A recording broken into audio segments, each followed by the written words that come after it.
This is a GoPro Hero 7 updated version using the hyper-smooth stabilization inside my GoPro budget vlogging setup. And this is a GoPro Hero 6 using my Mark III gimbal setup. In this video I wanna know, can the hyper-smooth really compete with the gimbal?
Now, can the Hero 7's Hypersmooth compete with a gimbal setup?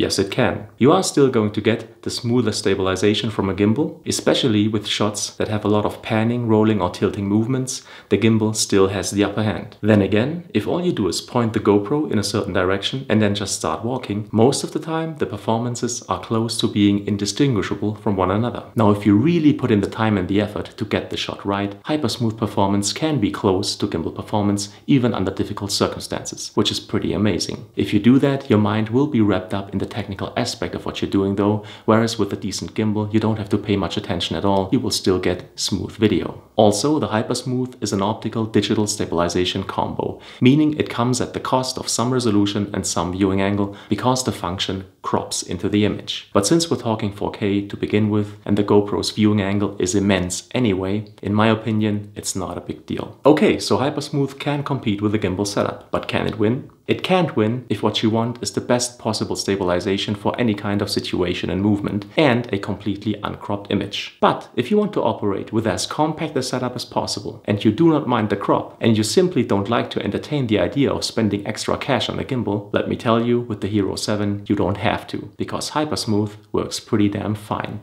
So, if you liked the video, if you found it helpful, please make sure to leave a thumbs up, it's greatly appreciated. Any kind of comment or feedback is welcome and I'll try to answer as quickly as possible. All the tech that I've used is linked in the video description. As always, thank you so much for your time, thank you for watching and hopefully see you again soon.